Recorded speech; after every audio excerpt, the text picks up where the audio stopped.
Peace and love. Welcome to U.S. Political Prisoners and You, brought to you by Black Power Media. If you are just tuning in for the first time, please like, please subscribe. Encourage others to subscribe because this is how we need to get the word out about our political prisoners. I'm going to introduce my co-host in just a second, but first I just want to talk about what the definition of a political prisoner is and the definition of prisoner of war, because it's very important that we have an understanding of that. So when we start to talk about political prisoners, wherever we're at, that we have a basis by which we can elevate that conversation.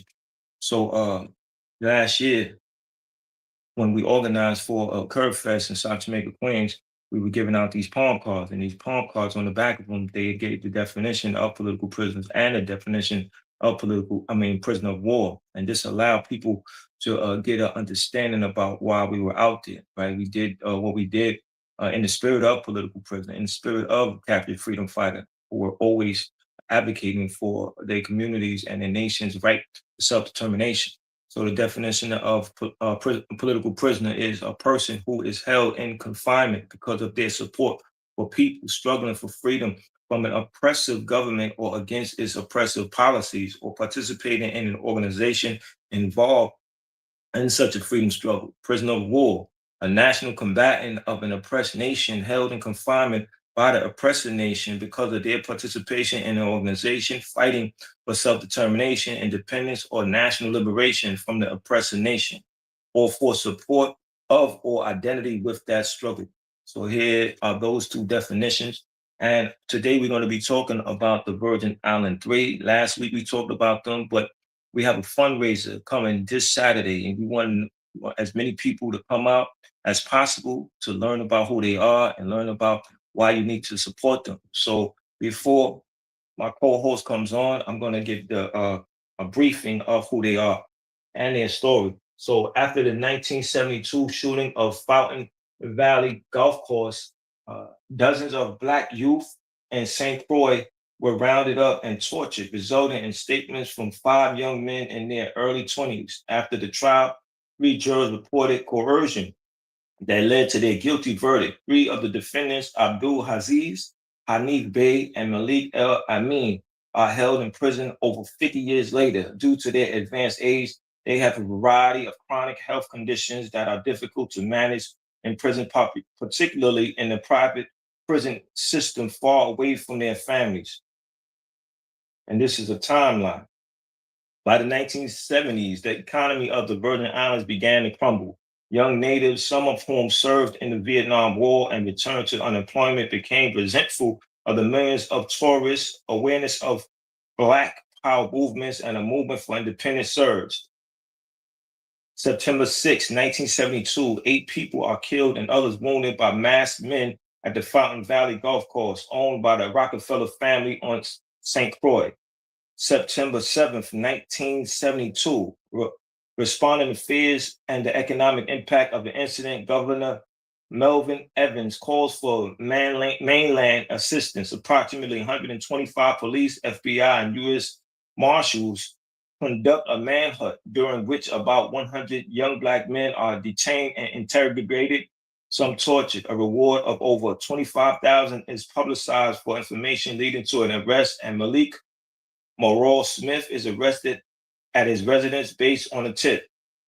September 8th, 1972, Hanif Beaumont Goro is arrested at a friend's home. September 10th, 1972, Commerce Commissioner John P. Scott issues a press release making the economic impact clear. It is really heart ending for something like this to take place at a time when our promotion, advertising, and public relations people are doing all they can to bring business and more tourists to the island. September 12th, 1972, Abdul Warren Ballantyne, Raphael Joseph, and Ishmael Labit were arrested at their home.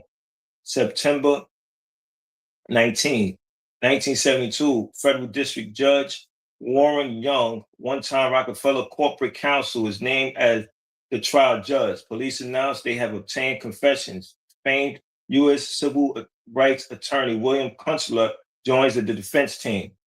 August 16th, 1973, an annually An unusually long pretrial suppression hearing begins in which the defense argues to exclude the defendant's statements claiming they were obtained by torture. June 12, 1973, Attorney Kunstler requests that Judge Young recuse himself as biased in favor of the prosecution. June 13, 1973, Judge Young hands down his ruling on the suppression hearing, ruling against the majority of the defense's claims. He declines to recuse himself. August 2nd, 1973, the defense moves to have 2 jurors removed for bias, which is denied.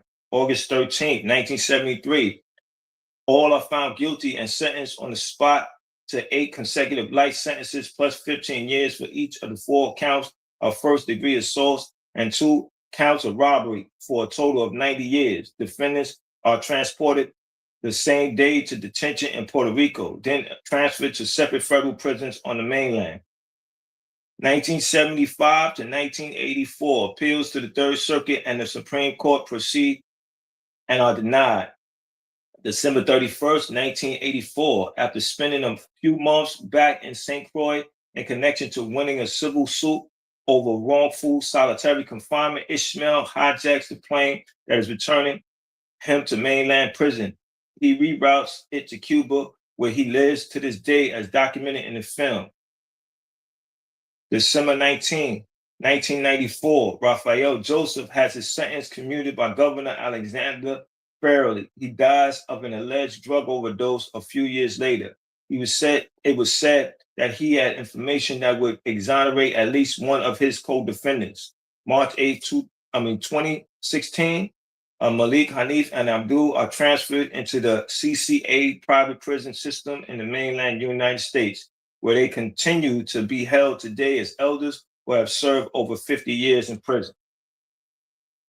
So here you have the Virgin Island 3, and just by that alone is enough reason for us to organize, commit ourselves to some organized action to bring them home. My co-host for today, Rev Love. Peace, everyone. Thanks for having me, Frank. Thanks for coming. Mhm. So yes, my first question.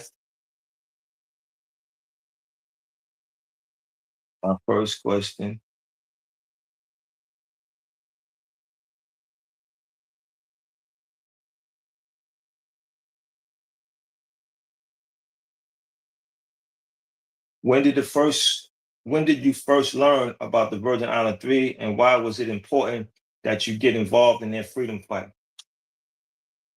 Well, I first learned about the Virgin Islands 3 through Anarchist Black Cross. Just, ABC always keeps a very updated list of all the political prisoners. So I learned about them through that, but I was never in contact with them. I have a direct order from Dr. Mutulu Shakur to continue the work. He came out of prison, Sekou came out of prison, some of the comrades came out of prison, but Mutulu told me to continue the work. I can hear his voice saying, we've got political prisoners held in these prisons that still need your help. And so I just write as many PPs as I can. And sometimes people want to just kind of have a pen pal. Sometimes people really need boots on the ground. And these brothers haven't had quite as much support as some of the other PPs.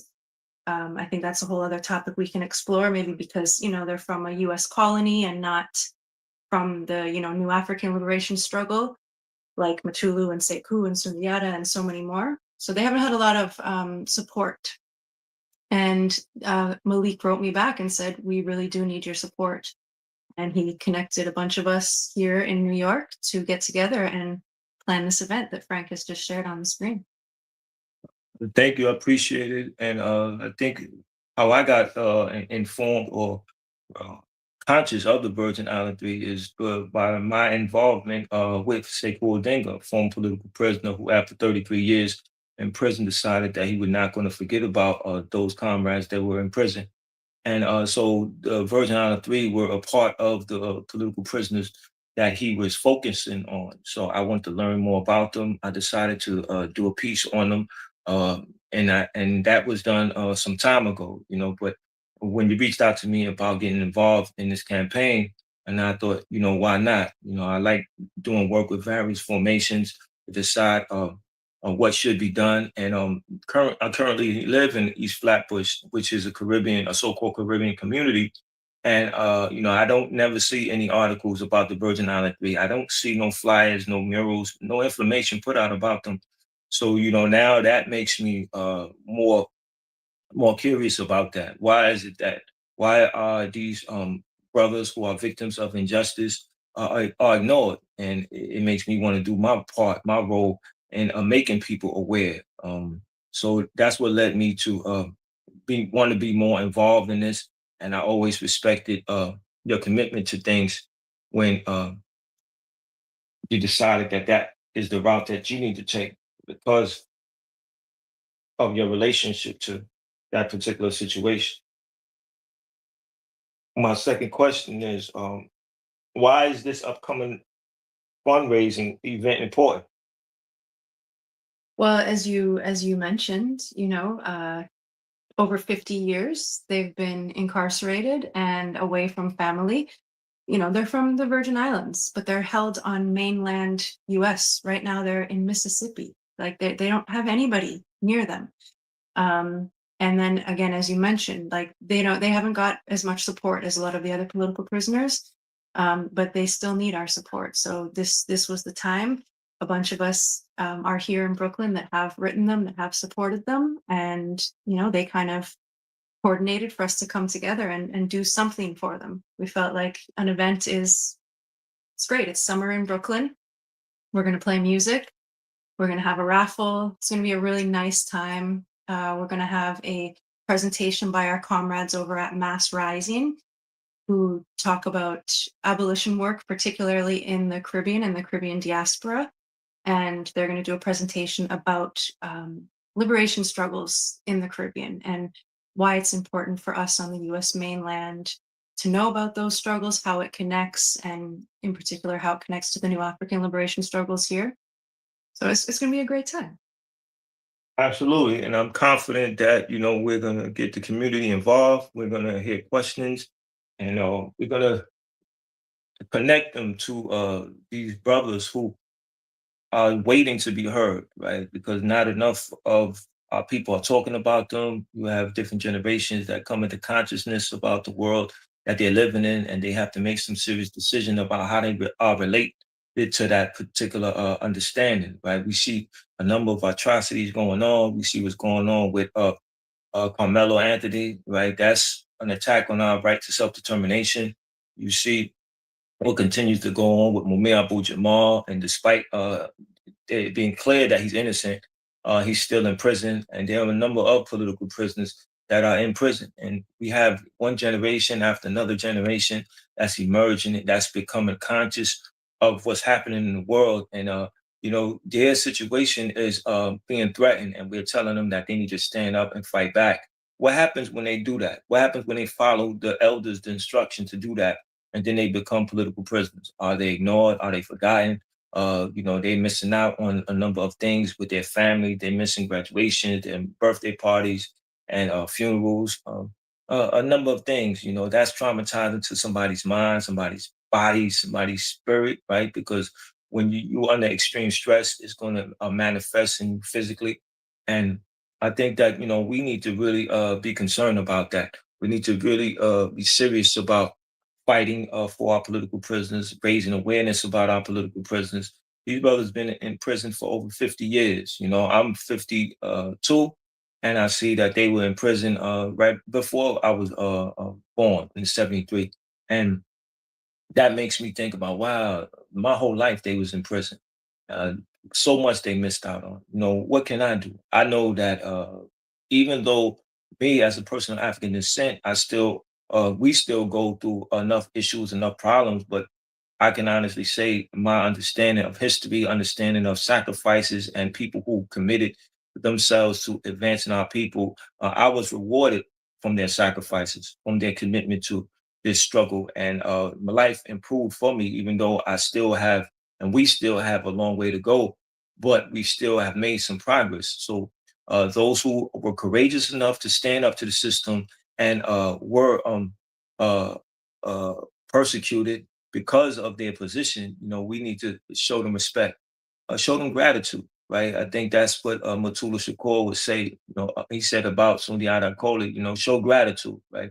And this is how we show gratitude, right? We have the fundraiser. The fundraiser is made to the community. The community comes, dance, engage, and learn something that has been ignored far too long. And then they relate to that situation entirely different because now we're putting it out there. We have this particular episode, and those who are viewing right now, we would like for you to share with as many people as possible. And if you're interested in making a donation, because you can't come, I'll provide you with my contact information so you can follow up with me and we could take it from there because it's very important that um, regardless of the turnout, the information, the seriousness that went into this preparation of this fundraiser is put out to the community, is put out to common people living in the Virgin Island, and they should be aware of this fundraiser. Their names should resurface in that community. So if you're a person who you're part of a Christian organization, let them know about the Virgin Island 3. If you're in Islamic faith, let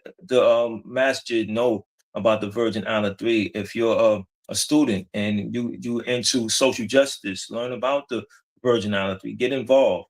Learn about this particular story. Learn about uh, what should happen in terms of their fate, right? Their fate lies in our hands. It doesn't lie in the state's hand. It lies in us. The state is supposed to answer to us.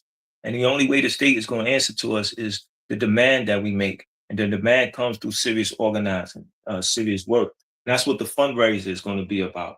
It's about doing some serious work, is acknowledging that the Virgin Island 3 are still in prison and that we don't want these brothers to die in prison, that we can do something. We shouldn't feel like it's not our responsibility because it is, right? We call on people to stand up, and when they stand up and they take a position against what's happening, and then when something happens to them, they're in prison for all these years, or in which can possibly lead to them dying in prison, and we didn't do anything. That doesn't say a lot about us. In fact, it discourages the next generation that come into consciousness and deciding that they're going to take a position around political prisons. My next question. Oh, you had something you was going to say? I want to just Yeah, throw a please. story in there because, as you mentioned, we're in Flatbush. This is like the Caribbean capital of New York. Sorry, Bronx. I don't know. I don't want to have any Bronx, Brooklyn beef here, but we're surrounded by Caribbean people, all islands, Grenada, Jamaica, Trinidad, Barbados, St. Lucia, St. Vincent. But there aren't too many Virgin Islands people in this community. I have one friend who's from the Virgin Islands, and I sent him the flyer yesterday to be like, hey, you should come out and support our event on Saturday. He had to call me immediately to let me know that growing up, his neighbor was Ishmael, who was part of the Virgin Islands 5 when they were 5, who's the one who hijacked the plane, who's been living in Cuba ever since. That was his neighbor growing up. So, Virgin Islands is a small community. It's not a big island, the US colonies there. But as Frank said, it's absolutely our responsibility. This is a US colony. We're here on US soil. And if we're supporting other political prisoners, then we can't forget about these brothers too. So I just wanted to throw that story in because I thought it was so interesting that my friend was like, no, I grew up next to that man, actually. Wow, yes, and that's the point, right, of the fundraiser, to connect communities to the Virgin Island 3, to remind the community that these brothers are still alive, these brothers are still in prison, and so you did your job, and hopefully that individual will share the word and let others in the community know that there's something happening for them, that they're still alive, and they still are waiting for us to do that quality of work to bring them home. So my next question, right, is what will the funds raised be used for? Like people donate money and they always curious about where the money is going to. So I thought that was important for us to address that. Yeah, of course. Right now, legal funds are in dire needs of legal funds. So most of the money is going to go to that. If there are any funds left after all of their legal funds are covered, which, it's 3 brothers. So, you know, then that money is going to wait until they come home, which inshallah we're hoping is very soon. So Once the legal funds are covered, the money is going to be their welcome home fund. Yes, yes, that's very important because we want people to understand that very clearly what they are contributing to. So, as my comrade said, this is what the money is going to. So, we're looking forward to seeing you out there. Like I said, if you can't make it, I provided you my contact. Ask me any question, call me, text me, and I can make sure that I navigate through the necessary channels to provide you the information that satisfies you best because I'm not above being questioned. I'm not being above being criticized. I accept all of that. When I come on this platform because this is what it's about. It's not about me. It's about us. And the Virgin Island Three is us, right? They're amongst us. They have the same concerns for our people as anybody who is conscious of what's happening politically. So we need to let them know that they're not ignored. They're not forgotten. So right to the Virgin Island Three. I have two of their addresses here, and take time to write them a letter, let them know that you learned about them from this platform. Let them know that you were interested in helping them out on whatever way you can.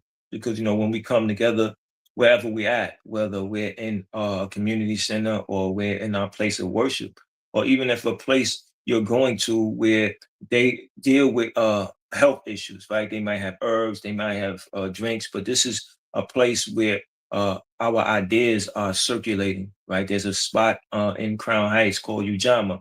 And when I go there, there's posters, there's information about uh, our well-being as a people, as a community, as a nation.